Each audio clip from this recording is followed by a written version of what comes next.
Hello everyone, সবাইকে সোনামণি learning সেন্টারে স্বাগত। আজকের ভিডিওতে আমি নিয়ে এসেছি দ্বিতীয় পর্যায়ক্রমিক মূল্যায়ন 2025 ষষ্ঠ শ্রেণীর ইতিহাসের সাজেশন। এখানে যে প্রশ্নগুলো রাখা রয়েছে প্রত্যেকটা প্রশ্ন খুবই ইম্পর্টেন্ট। তোমাদের পরীক্ষাতে যেমন প্রশ্ন থাকে ঠিক একই ধরনের প্রশ্ন রাখা হয়েছে। এবারের পরীক্ষা হবে 50 নম্বরের, সময় থাকবে 1 ঘন্টা 30 মিনিট। তাহলে চলো শুরু করা যাক। তবে শুরু করার আগে সিলেবাসটা একটু দেখে নেই, সিলেবাসে কী কী থাকবে। ভারতীয় উপমহাদেশের প্রাচীন, 2 ইতিহাসের ধারা দ্বিতীয় পর্যায়, খ্রিস্টপূর্ব 6ষ্ঠ শতকের ভারতীয় উপমহাদেশ, সাম্রাজ্য বিস্তার ও শাসন। এই কয়েকটা অধ্যায় থেকে তোমাদের প্রশ্ন থাকবে। এবার তাহলে শুরু করা যাক। দেখো, একের দাগে বলেছে সঠিক উত্তরটি বেছে নিয়ে লেখো যে কোনো 10টি। 1 নম্বর প্রশ্ন, দক্ষিণ ভারতের একমাত্র মহাজন পদটি হলো, সঠিক উত্তরটি হবে অশোক। অশোক হলো দক্ষিণ ভারতের একমাত্র মহাজন পদ। পরের প্রশ্ন দিয়ে দেখ, অটবি কথার মানে হলো বন, আকাশ নাকি সাম্রাজ্য। তো সঠিক উত্তরটি হবে বন। পরের প্রশ্ন 3 দেখ, মেগালিথ হলো সোনার মূর্তি, পাথরের দেবতা, পাথরের সমাধি। তো সঠিক উত্তরটি হবে পাথরের সমাধি। পরের প্রশ্ন 4 দেখ, বৈদিক যুগের জনপ্রিয় খেলা ছিল দাবা, পাশা, ফুটবল। তো সঠিক উত্তরটি হবে পাশা খেলা ছিল। চলো নেক্সট প্রশ্ন। এরপর দেখো 5 দেখ, গৌতম বুদ্ধের প্রথম নাম ছিল সিদ্ধার্থ, গৌতম নাকি মহাদেব। তো সঠিক উত্তরটি হবে সিদ্ধার্থ। গৌতম বুদ্ধের প্রথম নাম ছিল সিদ্ধার্থ। পরের প্রশ্ন 6 দেখ, ভারতীয় মহাদেশে প্রথম সোনার মুদ্রা চালু করেন কুজুল কথফিসেস, ভীম কথফিসেস, কনিষ্ক নাকি হবিষ্ক। তো সঠিক উত্তরটি হবে ভীম কথফিসেস ভারতীয় উপমহাদেশে প্রথম সোনার মুদ্রা চালু করেন। পরের প্রশ্ন 7 দেখ, ইন্ডিকা গ্রন্থটি রচনা করেন কৌটিল্য, মেগাস্থেনিস নাকি অশোক। তো সঠিক উত্তরটি হবে মেগাস্থেনিস ইন্ডিকা গ্রন্থটি রচনা করেন। পরের প্রশ্ন 8 দেখ, মহাক্ষত্রপ উপাধি নিয়েছিলেন হর্ষবর্ধন, রুদ্রদমন নাকি সমুদ্রগুপ্ত। তো সঠিক উত্তরটি হবে রুদ্রদমন মহাক্ষত্রপ উপাধি নিয়েছিলেন। চলো পরের প্রশ্ন 9 দেখ, জৈন ধর্মে মোট তীর্থঙ্কর ছিলেন 18 জন, 22 জন নাকি 24 জন। তো সঠিক উত্তরটি হবে 24 জন ছিলেন। পরের প্রশ্ন 10 দেখ, দ্বিতীয় বৌদ্ধ সঙ্গীতই হয় বৈশালী, পাটলিপুত্র নাকি কাশ্মীর নাকি রাজগৃহে। তো সঠিক উত্তরটি হবে বৈশালীতে। বৈশালীতে দ্বিতীয় বৌদ্ধ সঙ্গীত অনুষ্ঠিত হয়। পরের প্রশ্ন 11 দেখ, ষোড়শ মহাজন পদের সময় মগধে কৃষির উন্নতি হয়েছিল কারণ সবাই কৃষিকাজ করত, রাজারা কৃষিকাজের জন্য সকলকে বাধ্য করতেন, নাকি লোহার লাঙল ব্যবহার করা হতো, নাকি সব জায়গায় জমি খুব উর্বর ছিল। তো সঠিক উত্তরটি হবে লোহার লাঙল ব্যবহার করা হতো। পরের প্রশ্ন 12 দেখ, পার্শ্বনাথ ছিলেন মগধের রাজা, বৌদ্ধ সন্ন্যাসী নাকি জৈন তীর্থঙ্কর নাকি বজ্জিতের রাজা। তো সঠিক উত্তরটি হবে জৈন তীর্থঙ্কর। পার্শ্বনাথ ছিলেন জৈন তীর্থঙ্কর। পরের প্রশ্ন 13 দেখ, 10 রাজার যুদ্ধে কোন রাজা জয় লাভ করে, সুদাস নাকি পুষ্পক নাকি ভরত নাকি ভীম। তো সঠিক উত্তরটি হবে সুদাস। পরের প্রশ্ন 14 দেখ, সংহিতা কথার অর্থ হলো চাহিদা করা, সংকলন করা, বিস্তার করা নাকি সংহার করা। তো সঠিক উত্তরটি হবে সংকলন করা। পরের প্রশ্নে 15 দেখ, চন্দ্রগুপ্ত মৌর্য কাকে পরাজিত করে সিংহাসনে বসেন। সঠিক উত্তরটি হবে ধননন্দ। ধননন্দকে পরাজিত করে সিংহাসনে বসেন। এরপর দেখো 2 দাগে পূর্ণ বাক্যে উত্তর দাও যে কোনো 10টি। 1 নম্বর প্রশ্ন, আদি বৈদিক যুগের কোন প্রতিষ্ঠানে নারীরা অংশগ্রহণ করতে পারতেন। উত্তর, আদি বৈদিক যুগে নারীরা সভা ও সমিতি নামক রাজনৈতিক প্রতিষ্ঠানগুলিতে অংশগ্রহণ করতে পারতেন। পরের প্রশ্ন 2 দেখ, ষোড়শ মহাজন পদের সময়ে একটি গণরাজ্যের নাম লেখো। উত্তর, ষোড়শ মহাজন পদের সময়ে একটি গণরাজ্যের নাম হলো বৈশালী। পরের প্রশ্ন 3 দেখ, আইহোল প্রশস্তি কে রচনা করেন। উত্তর, আইহোল প্রশস্তি রচনা করেন রবি কীর্তি। পরের প্রশ্ন 4 দেখ, তৃতীয় বৌদ্ধ সঙ্গীত কোথায় অনুষ্ঠিত হয়েছিল। উত্তর, তৃতীয় বৌদ্ধ সঙ্গীত অনুষ্ঠিত হয়েছিল পাটলিপুত্রে, আর দ্বিতীয়টা হয়েছিল বৈশালীতে। পরের প্রশ্ন 5 দেখ, বোধিবৃক্ষ প্রকৃতিপক্ষে কি গাছ।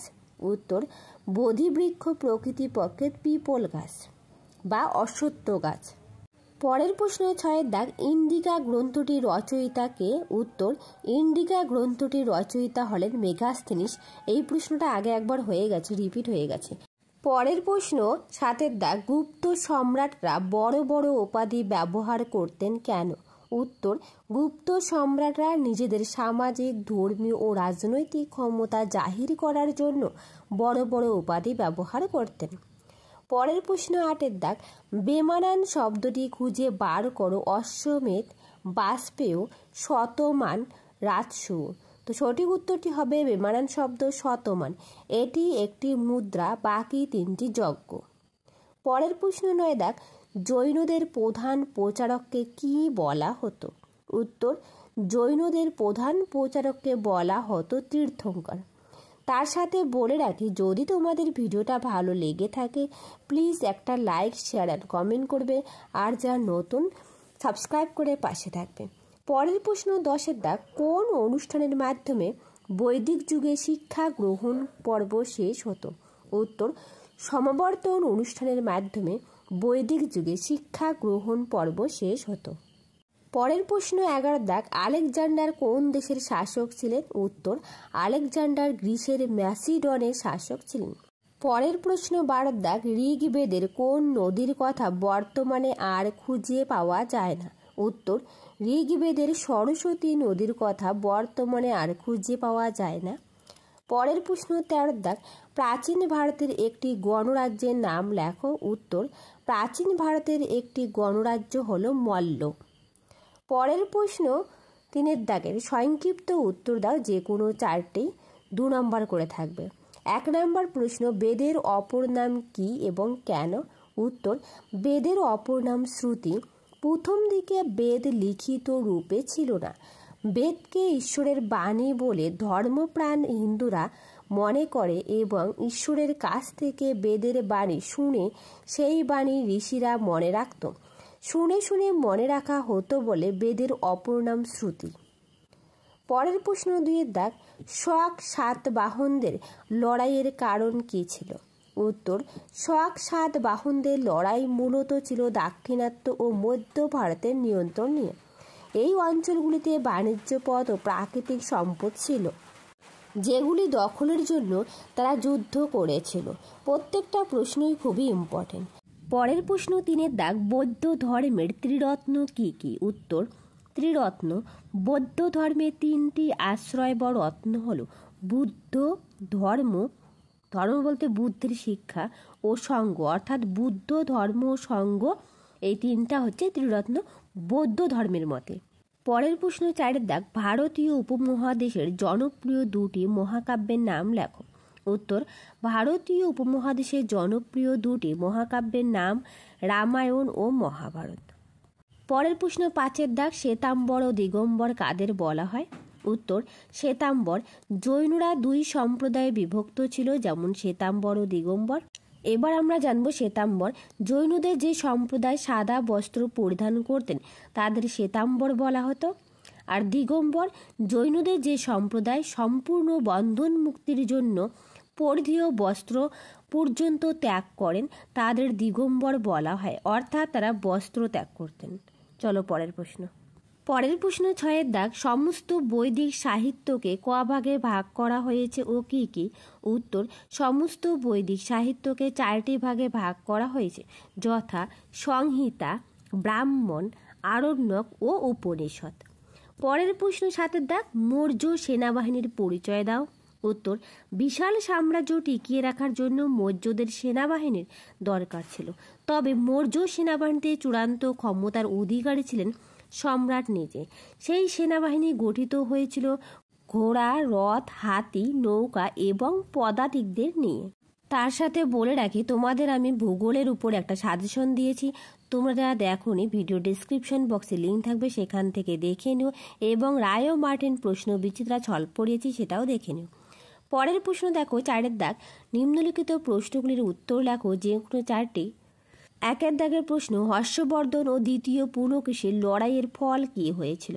উত্তর, হর্ষবর্ধন ও দ্বিতীয় পুলকেশীর লড়াইয়ে হর্ষবর্ধন পরাজিত হয়েছিলেন। এই যুদ্ধ দাক্ষিণাত্যের উপর তার আধিপত্য স্থাপনে ব্যর্থতার প্রতীক। পরের প্রশ্ন 2 দাগ, নব্য ধর্ম আন্দোলন ছিল মূলত নগর কেন্দ্রিক, মন্তব্যটি বিশ্লেষণ করো। উত্তর, নব্য ধর্ম আন্দোলন শহর ও বাণিজ্য কেন্দ্রগুলিতে বেশি জনপ্রিয়তা পেয়েছিল, কারণ নগরে বসবাসকারী বণিক ও ধনী শ্রেণীর মধ্যে পুরাতন ধর্মীয় আচার নিয়ে অসন্তোষ ছিল। নতুন ধর্ম সহজবোধ্য ও ব্যয়বহুল আচারবিহীন হওয়ায় তা শহরের মানুষের কাছে গ্রহণযোগ্য ছিল। এইভাবে তোমরা লিখবে। পরের প্রশ্ন দেখো 3 দাগ, চতুরাশ্রম সম্পর্কে যা জানো লেখো। তোমাদের টিকাও আসতে পারে চতুরাশ্রম প্রথা সম্পর্কে। উত্তর, আশ্রম কথার অর্থ জীবনের বিভিন্ন অবস্থা। পরবর্তী বৈদিক যুগে উচ্চবর্ণ আর্যদের 4টি আশ্রম গড়ে ওঠে। এগুলিকে চতুরাশ্রম বলা হতো। এইগুলি হলো ব্রহ্মচর্য বা বাল্যকাল ও কৈশোরের গুরুগৃহে ব্রহ্মচর্য পালন ও বিদ্যাচর্চা করা। দ্বিতীয় আশ্রম ছিল গার্হস্থ্য বা যৌবনে গুরুগৃহ থেকে প্রত্যাবর্তনের পর সংসার জীবন যাপন করা। তৃতীয় আশ্রম ছিল বানপ্রস্থ। এই সময় সংসার জীবন ত্যাগ করে বনবাস করতে হতো। সমাজে চতুর্থ আশ্রম ছিল সন্ন্যাস বা সব কিছু ত্যাগ করে সন্ন্যাস জীবনযাপন গ্রহণ করা। পরের প্রশ্ন 4 দাগ, পঞ্চ মহাব্রত বলতে কি বোঝো? উত্তর, মহাবীরের পূর্ববর্তী তীর্থঙ্কর পার্শ্বনাথ প্রচারিত চতুর্জাম নীতি মহাবীর গ্রহণ করেন। পার্শ্বনাথ প্রচারিত 4টি মূল নীতি ছিল অহিংসা, মিথ্যা না বলা, চুরি না করা, অচর্য, পরদ্রব্য গ্রহণ না করা, অপরিগ্রহ। এইগুলি চতুর্জাম নামে খ্যাত। মহাবীর এর সাথে আরও একটি নীতি যোগ করেন। এই পঞ্চম নীতিটি হল ব্রহ্মচর্য। এই 5টি নীতিকেই একসঙ্গে পঞ্চ মহাব্রত বলা হয়ে থাকে। প্রত্যেকটা প্রশ্ন ভেরি ভেরি ইম্পর্টেন্ট। চলো পরের প্রশ্ন 5 দাগ, টিকা লেখো ত্রিপিটক। উত্তর, ত্রিপিটক পালি ভাষায় সংকলিত বুদ্ধদেবের উপদেশগুলি ত্রিপিটক নামে পরিচিত। ত্রিপিটকগুলি হল সূত্রপিটক, বিনয় পিটক ও অভিধর্ম পিটক। এই 3 অংশে বিভক্ত। এগুলিতে যথাক্রমে বুদ্ধের উপদেশসমূহ, বৌদ্ধ ভিক্ষু ভিক্ষুণীদের পালনীয় বিধিসমূহ, বৌদ্ধ দর্শন লেখা আছে। ত্রিপিটক তোমাদের পরীক্ষাতে থাকবেই, চতুরাশ্রম প্রথা তোমাদের পরীক্ষাতে থাকবে। এই প্রশ্নগুলো খুবই ইম্পর্টেন্ট। অষ্টাঙ্গিক মার্গ তোমাদের পরীক্ষাতে থাকবে, এগুলো একটু ভালো করে পড়বে। চলো পরের প্রশ্ন। এরপর দেখো 6 দাগ, মহাযান ও হীনযান কাদের বলা হয়? উত্তর, বৌদ্ধ সংঘের বেশ কিছু সন্ন্যাসী আমিষ খাবার খেতে থাকেন, দামি ভালো পোশাক পরতে থাকেন, সোনা রূপা দান হিসাবে নিতে শুরু করেন। এর ফলে বৌদ্ধ সংঘের নিয়ম নীতি শিথিল হতে থাকে এবং বৌদ্ধ ধর্মে মহাজন নামে এক নতুন দল তৈরি হয়। মহাজনরা মূর্তি পূজার সমর্থক ছিলেন। এর ফলে পুরনো মতের বৌদ্ধ সন্ন্যাসীরা মহাজন মতের বিরোধী হয়ে পড়েন। তারা হীনযান নামে পরিচিত। অর্থাৎ মহাজনরা মূর্তি পূজা করতেন আর হীনযানরা মূর্তি পূজার বিরোধী ছিলেন। সংক্ষেপে এতটুকু বলা যায়। চলো পরের প্রশ্ন। এরপর দেখো 7 দাগে, টিকা লেখো অষ্টাঙ্গিক মার্গ। খুব ইম্পর্টেন্ট। উত্তর, দুঃখময় পৃথিবীতে দুঃখের হাত থেকে মুক্তি লাভের জন্য বুদ্ধদেব 8টি দিক সমন্বিত যে মার্গ বা পথ নির্দেশ করেছেন তা অষ্টাঙ্গিক মার্গ নামে পরিচিত।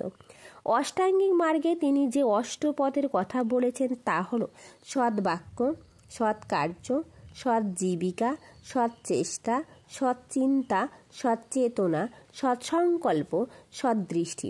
এই সমস্ত মার্গের সমন্বিত রূপ বৌদ্ধ ধর্মে মধ্যপন্থা বা মধ্যম নামে পরিচিত ছিল। ভেরি ভেরি ইম্পর্টেন্ট, এই পরীক্ষায় থাকবেই। এরপর দেখো 5 দাগে যে কোনো 2টি প্রশ্নের উত্তর দাও, 5 নম্বর করে থাকবে। 1 নম্বর প্রশ্ন, আদি বৈদিক ও পরবর্তী বৈদিক যুগে নারীদের অবস্থান কেমন ছিল? উত্তর, আদি বৈদিক পরবর্তী বৈদিক যুগে নারীদের অবস্থা আদি বৈদিক যুগ থেকে পরবর্তী বৈদিক যুগে নারীর অবস্থার পরিবর্তন ঘটে। আদি বৈদিক যুগ সমাজে অনেক নারী শিক্ষা লাভ করতেন, এমনকি সমিতির বৈঠকেও কিছু নারী যোগ দিতেন বলে জানা যায়। যুদ্ধেও তারা অংশ নিতেন। ঋগ্বেদে কোথাও বাল্য বিবাহের কথা নেই। সতীদাহ প্রথার কথাও সেখানে পাওয়া যায় না। যজ্ঞেও নারীরা অংশ নিতে পারতেন। পরবর্তী বৈদিক যুগে সমাজে নারীদের অবস্থা খারাপ হয়েছিল। মেয়ে জন্মালেও পরিবারের সবাই দুঃখ পেত। ছোট বয়সে মেয়েদের বিয়ে দিত, অর্থাৎ বাল্য বিবাহ প্রচলিত ছিল পরবর্তী বৈদিক যুগে। আর পরবর্তী বৈদিক যুগে মেয়েদের কোনো স্বাধীনতা ছিল না। পরের প্রশ্ন 2-এর দাগ, হর্ষবর্ধনের শাসনাবতার সংক্ষিপ্ত বিবরণ দাও। উত্তর: হর্ষবর্ধনের শাসন ব্যবস্থা গুপ্ত সাম্রাজ্যের পতনের পর আর্যাবর্তে হর্ষবর্ধনের নেতৃত্বে থানেশ্বরে শক্তিশালী হয়ে ওঠে। একাধিক ঘটনার পরিপ্রেক্ষিতে হর্ষবর্ধন একই সঙ্গে থানেশ্বর ও কনৌজের রাজা হন। 606 খ্রিস্টাব্দে হর্ষবর্ধন সিংহাসনে বসেন। তিনি শিলাদিত্য উপাধি গ্রহণ করেছিলেন। পরীক্ষায় আসতে পারে শিলাদিত্য উপাধি কে পেয়েছিলেন, তাহলে উত্তর হবে হর্ষবর্ধন। শাসন ব্যবস্থার ক্ষেত্রে তিনি ছিলেন শীর্ষে। এছাড়া অমাত্য নামক রাজকর্মচারী শাসন ব্যবস্থার রাজাকে সাহায্য করতেন। প্রাদেশিক শাসনের কাজে মন্ত্রী পরিষদ তাকে সাহায্য করতেন। দূরবর্তী প্রদেশগুলি শাসন করতেন সামন্ত রাজা বা রাজার কোনো প্রতিনিধি।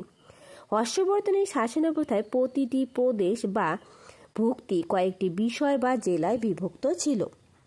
শাসন ব্যবস্থা সব থেকে নিচে ছিল গ্রাম। গ্রামিক নামক কর্মচারী গ্রাম শাসন করতেন। হর্ষবর্ধন যেহেতু অনেক সামরিক অভিযান করেছিলেন, তাই যুদ্ধে তাকে সাহায্য করার জন্য বিশাল সেনাবাহিনী ছিল। এইভাবে তোমরা খুব সুন্দর করে লিখবে। আবারও বলে রাখি, যদি তোমাদের ভিডিওটা ভালো লেগে থাকে প্লিজ একটা লাইক, শেয়ার অ্যান্ড কমেন্ট করবে। আর যারা নতুন সাবস্ক্রাইব করে পাশে থাকবে। পরের প্রশ্ন 3 দাগ, মগধের উত্থান প্রাকৃতিক পরিবেশের জন্য সম্ভব হয়েছিল। মগধ মহাজনপট্টির ভৌগোলিক অবস্থান আলোচনা করে মন্তব্যটি বিশ্লেষণ করো। উত্তর: মগধ মহাজনপট্টির ভৌগোলিক অবস্থান ছিল তার উন্নতির জন্য অত্যন্ত সহায়ক। এটি গঙ্গা নদীর উপত্যকায় অবস্থিত হওয়ায় কৃষি ও জলপথ বাণিজ্য ছিল সহজলভ্য। চারদিকে পাহাড় ও নদী থাকায় এটি স্বাভাবিকভাবে সুরক্ষিত ছিল। এখানে লোহার আকরিক পাওয়া যেত, যা যুদ্ধাস্ত্র তৈরিতে ব্যবহৃত হতো। মগধের এই ভৌগোলিক সুবিধাগুলি তাকে শক্তিশালী সমৃদ্ধ রাজ্য হিসাবে গড়ে তুলতে সাহায্য করেছিল। তাহলে আজ রইল এই পর্যন্ত। আবার দেখা হবে নতুন আর একটা ভিডিওতে। যদি তোমাদের ভিডিওটা ভালো লেগে থাকে প্লিজ একটা লাইক, শেয়ার অ্যান্ড কমেন্ট করবে। আর যারা নতুন সাবস্ক্রাইব করে পাশে থাকবে। Thank you everyone.